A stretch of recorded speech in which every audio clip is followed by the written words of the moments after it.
विनंती करतो की इथं जोरदार टाळ्याच्या गजरात आदरणीय आमदार भावनाताई गवळी यांचं या ठिकाणी स्वागत करावं. मी सांगितलं यानंतर लगेचच आदरणीय भावनाताई गवळी या ठिकाणी आपले संवाद साधतील अशी त्यांना विनंती करतो.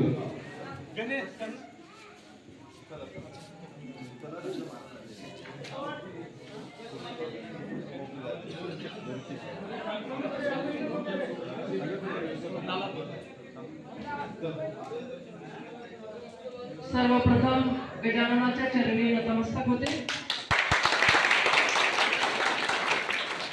खूप वेळेपासून आपण सगळेजण या ठिकाणी माझी वाट पाहत आहात आणि थोडा विलंब या ठिकाणी येण्यासाठी होत आहे, त्याबद्दल दिलगिरी व्यक्त करते. खरं म्हणजे आदरणीय मुख्यमंत्री एकनाथजी शिंदे साहेब यांनी मला सर्व महिलांना त्यांच्या लाडक्या बहिणींना भेटण्यासाठी या ठिकाणी पाठवलेलं आहे.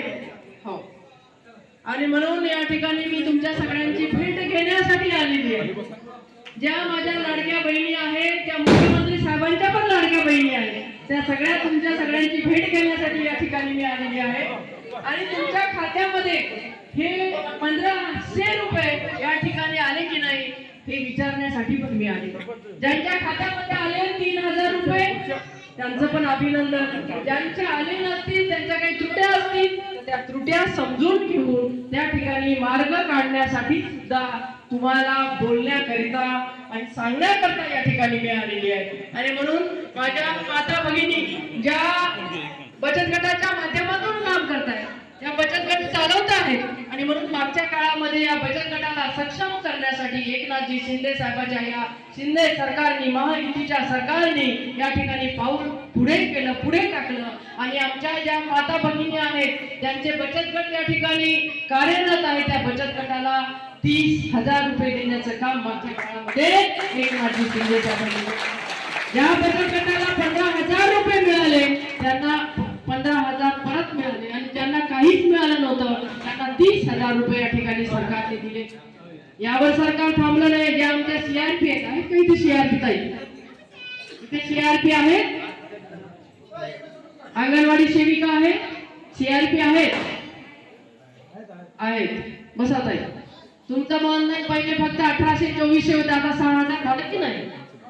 6,000 झालं. हे काम एकनाथजी शिंदे साहेबांच्या मागे लागून मी करून घेतलं. मी खूप पाठपुरावा केला, आणि केवळ माझ्या भागातल्या महिलांना फायदा नाही झाला, तर महाराष्ट्रातल्या अख्ख्या माता भगिनींना त्याचा फायदा झाला. अशा पद्धतीने हे काम आपण करून घेत असताना शेतकरी सुद्धा वाऱ्यावरती सुटता कामा नये, शेतकऱ्याला सुद्धा मदत मिळाली पाहिजे, हा उद्देश डोळ्यासमोर ठेवून आदरणीय एकनाथजी शिंदे साहेबांनी मागच्या काळामध्ये अतिवृष्टी झाल्यानंतर त्या ठिकाणी जवळजवळ 40-50 हजार रुपये शेतकऱ्यांच्या खात्यामध्ये येतील अशा पद्धतीचं त्या ठिकाणी मोबदला दिला. आणि या मोबदल्यापर्यंतच ते मर्यादित राहिले नाही, तर माझ्या शेतकरी बांधवांचा पीक विमा काढत असताना त्याला 5,000, 4,000, 2,000, 8,000 जशी शेती असेल, जसं पीक असेल तसा त्याला पीक विमा काढावा लागत होता. तर त्या ठिकाणी 1 रुपयामध्ये पीक विमा काढून देण्याचं काम सुद्धा शिंदे सरकारने या ठिकाणी केलं. सरकार यावर ते थांबलं नाही, तर सरकारने हाही विचार केला की या वेळेला सोयाबीनचा भाव फक्त 40-42 रुपये राहिला, आणि म्हणून त्या शेतकऱ्याला हेक्टरी 5,000 आणि 2 हेक्टर पर्यंत 10,000ची मदत सुद्धा या ठिकाणी याच आपल्या सरकारने शेतकऱ्याला केलेली आहे. काही आमच्या शेतकऱ्यांच्या खात्यामध्ये हे पैसे पडलेले आहेत आणि काही या ठिकाणी आता पडणार आहेत. अशा पद्धतीची कारवाई या ठिकाणी शिंदे साहेबांच्या माध्यमातून बांधवांनो आणि भगिनींनो या ठिकाणी झालेली आहे. आणि म्हणून मी या निमित्ताने आपल्या सगळ्यांना सांगू इच्छिते, तर लाडकी बहीण तसा लाडका भाऊ तुम्हाला मिळाली की नाही?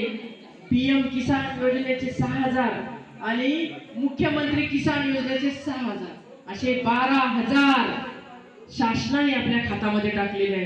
पहिले ते 40-50, हे 12 आणि आता 10, नंतर कुठल्या ना कुठल्या याचे पैसे तुमच्या खात्यामध्ये सारखे येतात. मी एका काकाला विचारलं, काका तुम्हाला किती पैसे मिळाले?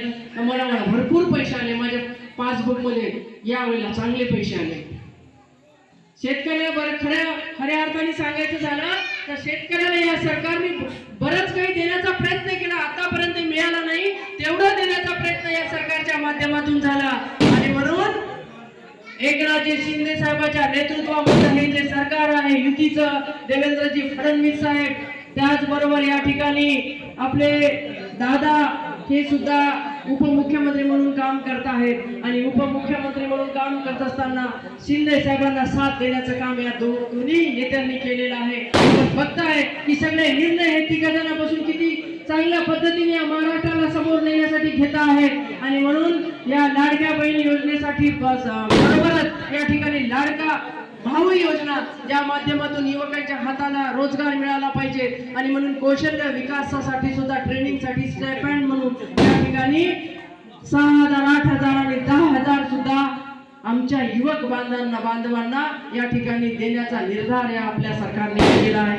आणि म्हणून हे सरकार सगळ्या स्तरामधल्या सगळ्या माणसांना मदत करण्यासाठी सज्ज आहे. अहो एकनाथजी शिंदे साहेब तर आपल्यामधलेच आहे. एकनाथजी शिंदे साहेब हे मुख्यमंत्री झाले नव्हते त्या अगोदर एक ऑटो चालक होते आणि एक माणूस एवढा मोठी भरारी घेऊ शकते, एक माणूस साधा माणूस एवढ्या मोठ्या पदावर बसू शकते, पण पदावर बसल्यानंतर माझ्या सामान्य माणसाला विसरत नाही. हीच खरी माणुसकी आहे आणि माणुसकी पाळण्याचं काम, माणुसकी राखण्याचं काम या ठिकाणी एकनाथजी शिंदे साहेबांनी केलं आणि म्हणून ते अनाथांचे नाथ एकनाथ म्हणून त्या ठिकाणी ओळखले जातात.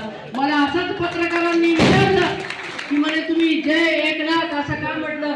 मी त्यांना सांगितलं की नवनाथ आहेत त्याच पद्धतीने हे एकनाथ आहेत आणि नाथांचा आशीर्वाद असल्याशिवाय आम्हाला भरभराटी नाही. ते नाथाचे आशीर्वाद घेऊन या ठिकाणी विधान परिषदेचे सदस्य म्हणून मी झालेले आहे आणि म्हणून मी एकनाथाचं नाव घेतलं. ते संत आहेत, त्या संताचं नाव घेतलं आणि हे आपल्यातले संत आहेत. हे एकनाथ शिंदे साहेब हे जनतेचे संत आहेत असं मी म्हणेन.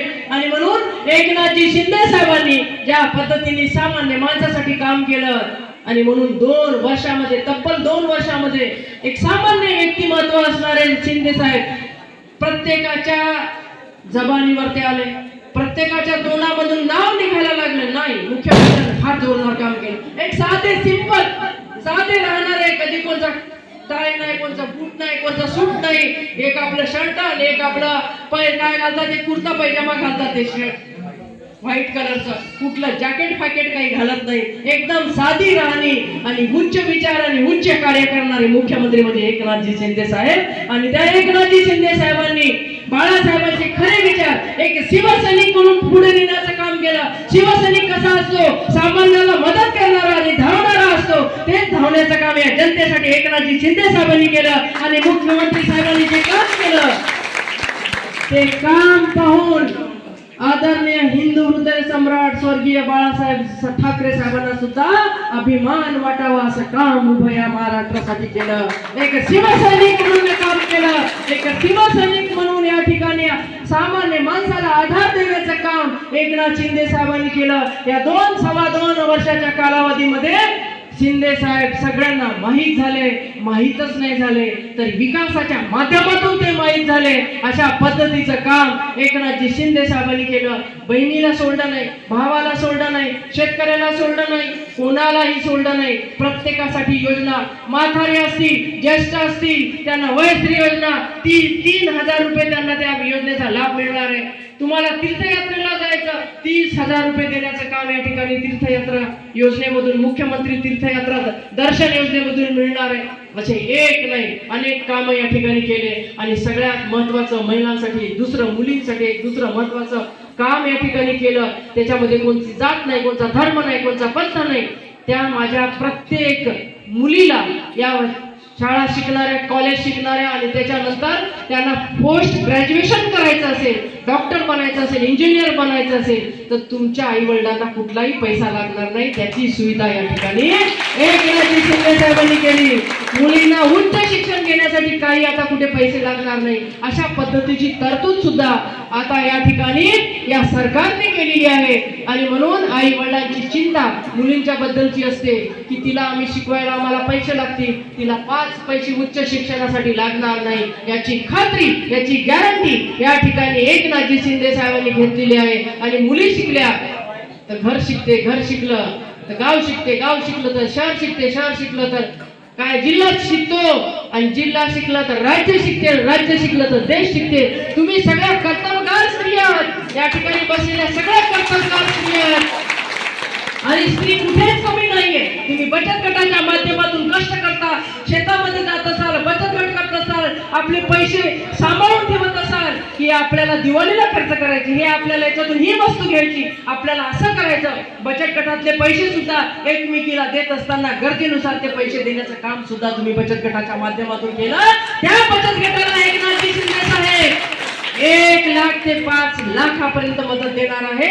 त्याच्यासाठी ऑनलाईन अर्ज CRP ताई आपल्याला करायचे आहेत, बरोबर आहे की नाही? ते अर्ज या ठिकाणी या सगळ्यांकडनं करून घ्या आणि यांना ती मदत मिळाली तर निश्चित तुम्ही उद्योगशील व्हाल. आणि प्रत्येक स्त्रीनं उद्योगशील झालं पाहिजे. चायनाचा माल येते ते चायनाचा मोबाईल घेता तुम्ही, 4 दिवस वाजते नंतर वाजतच नाही, बरोबर आहे?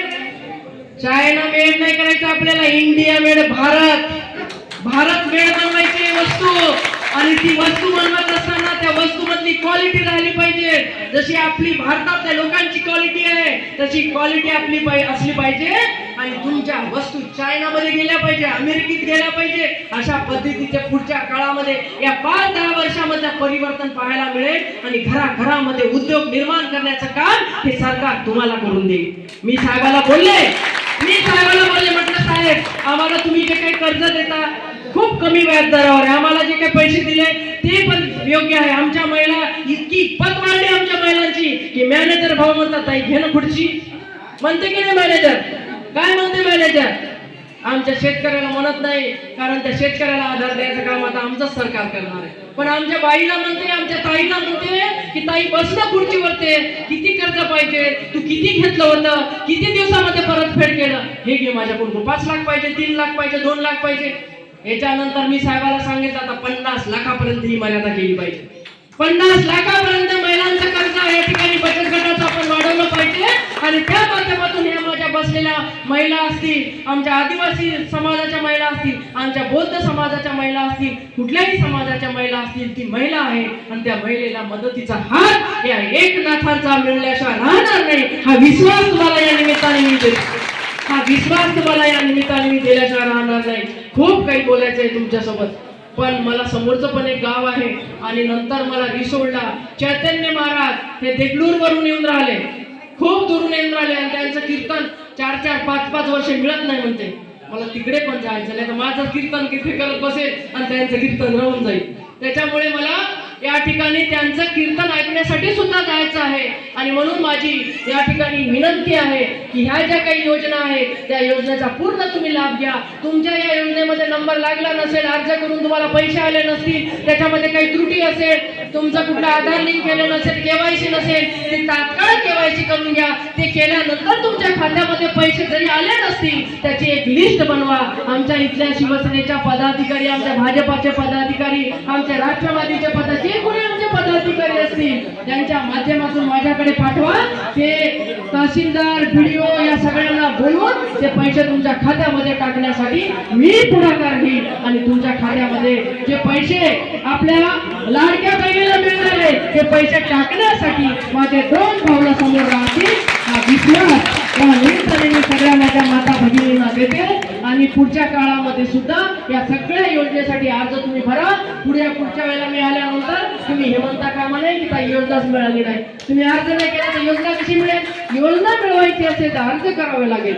अर्ज करायचा असेल तर तो चुकवता कामा नये, तो व्यवस्थित केला गेला पाहिजे. याची पण दखल तुम्ही या ठिकाणी घेतली पाहिजे. आणि त्या पद्धतीने या ठिकाणी सगळ्या योजनेसाठी अर्ज करा आणि या प्रत्येक योजनेचा लाभ घ्या. एवढंच या निमित्ताने सांगते आणि इथेच थांबते. जय हिंद, जय महाराज, वंदे मातरम.